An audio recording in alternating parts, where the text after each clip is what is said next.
Hi, this is Linda, and I'm here today to talk about music.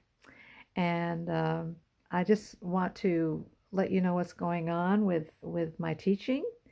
Um, Through this past 2 months, I've had to restrict my students from coming to my house since we've all been having to stay in the house. And so I've started teaching online and then the various forms of teaching online. It's been a learning experience for me because I've never done this before. And I'll tell you, it's much better if they're right in front of me, and I can just look into their eyes and hear their voice really clearly. Online, it's very difficult sometimes to you have to rely on the connection you have, and not sometimes the connection is not a very good one. But I did want to come and talk to you about the fact that I'm going to be putting on some videos in the future about tips and hints and maybe some exercises that can be done. And I do have a new YouTube channel that's dedicated to my students and both voice and piano. And I put about, I don't know, maybe 15 to 20 videos on there so far. So, and I'm adding more all the time. So I will down below put the address that you can see it on YouTube if you'd like to see some of the work that my students have done, which I'm very proud of them. They're very, I have very good students. And so I was kind of um,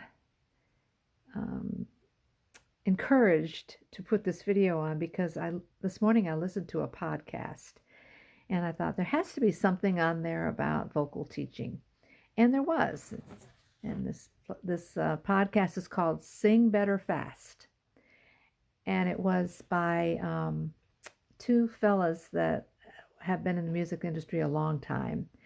And the one that I was listening to, he was discussing how he teaches. His name is Jamie Vandera, and he's taught a lot of, in the past, a lot of popular people from popular bands like Guns N' Roses and other bands like that, which they need vocal instruction. Otherwise, that type of band, if they can't sing correctly, don't sing correctly, they're going to ruin their voice. So I always have to tell my students you need to sing correctly, and I need to show you how to do it. It's nothing that comes naturally. So anyway, he was saying some real interesting things, like he said that in the past, which is my case too, you were taught that people either are bass, tenor, alto, or soprano. And I'm an alto. And I have been an alto all my life, and I'm a low alto. I'm like an alto, a second alto, which is lower than the first alto. They split it up then between first and second, first and second. So, but through all this last 2 months, I've found that I need to practice because, I'm in a band which is called Northwoods Revival, and I'll put that link below too, so you can hear some of our music. And I'm also a choir director at our church. I've directed choirs throughout my life, and I sing solos. I'm on the praise team at church, and I sing solos. I've sung at weddings, and you name it. I've sung and done concerts, performances, and the last few years I've been singing at assisted living homes twice a month. But I'm not doing any of that now, so I have to practice. I have to do my exercises, or me, like anybody else, I'm going to lose my range, my tone, everything. You know how it is when you quit, if you're an athlete and you quit doing what you love to do, you're going to lose, you're going to have to get that back. If you get back into it, you're going to lose part of your muscle tone, and it's the same thing for vocal cords. They're a muscle, and you have to keep exercising them to keep them going. Well, and I'm the age right now of I'm 73, and I've taught music for the majority of my life since I've been about 20. So, I've been through different phases of learning, and I went to college and majored in music. So I was educated that way too. And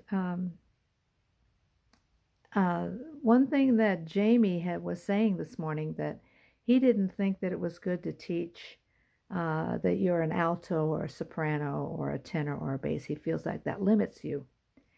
And back then, I had a forward-thinking teacher because I felt like I was an alto, and I always just sang lower songs.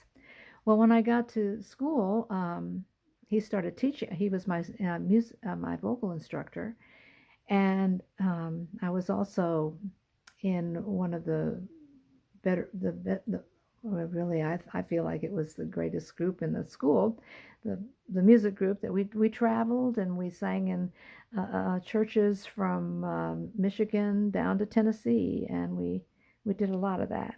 So I just was really very involved in music. And when I started taking lessons, he started making me sing higher. And I'm thinking, I'm an alto. Why is he making me sing higher? And I'd get up to a certain point and I couldn't go any farther. I said, that's my range. He said, well, let's just try something else. And so that's when he introduced me to the head voice. So he says, you're going to have to start singing in a different way. So when I started up there, it just did not feel good. I was something I was not used to and had no idea what I was doing. But the more I sang up there, the more just like your muscles in your body, they have memory, and they remember what you did at another time, and they go from there and they learn from there. It's real interesting. I never thought about that the voice would do that, but it does. And so the more I sang up there, the better and better I sounded, and the easier it was to sing.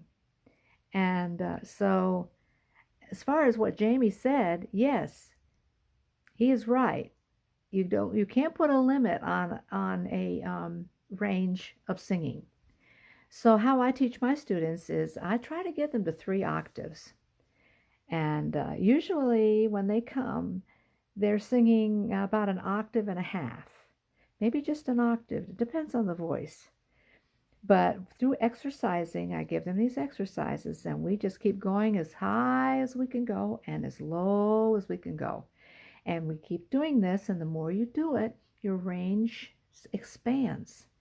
And you expand, even though you're alto, you expand up into the soprano. I've expanded down into the tenor. I'm a tenor. And so my range spans from tenor to soprano, which encompasses about 3 octaves. And that's my goal with my students, is to get them to 3 octaves. Well, let me see what else I wanted to talk about.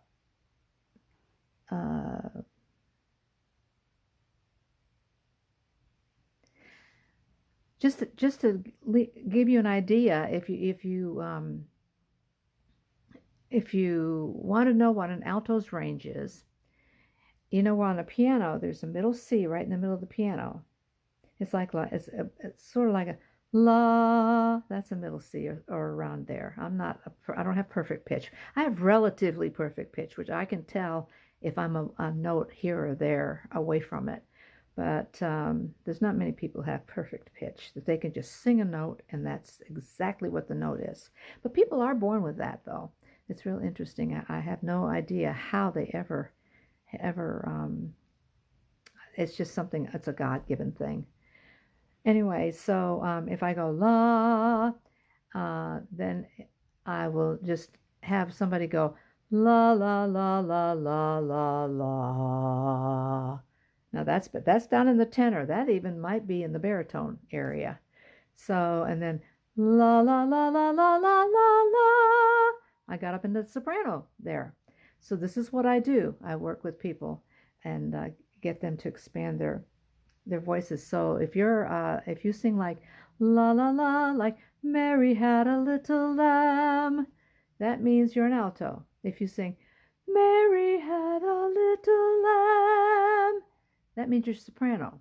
That means you're comfortable up there in the soprano area. So, but I'm not comfortable still, really comfortable. I feel like my best sound is alto.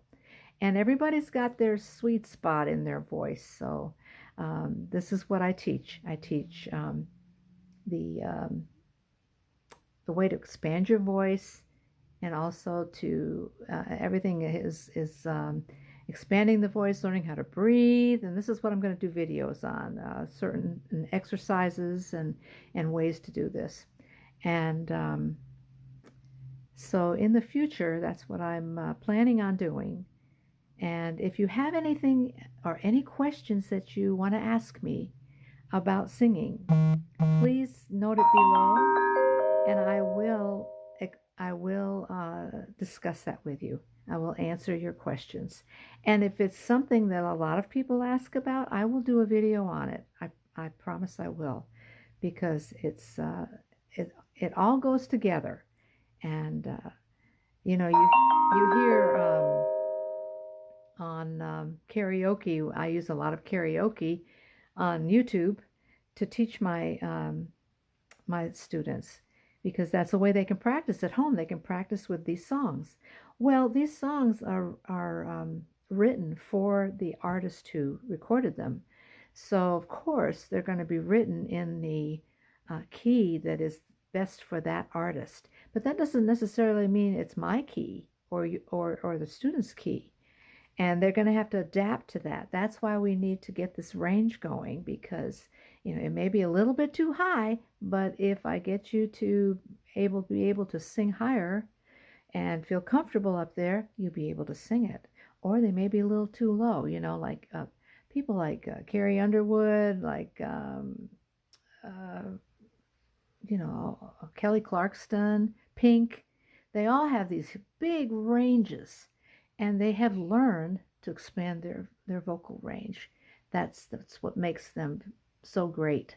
And so this is what I'm aiming for, and I'd like to do more videos on this. So I hope I've explained myself, and just like I say, if you have any questions, don't be afraid to ask me, because I'm here to answer your vocal questions. And just keep singing and keep practicing. Bye-bye.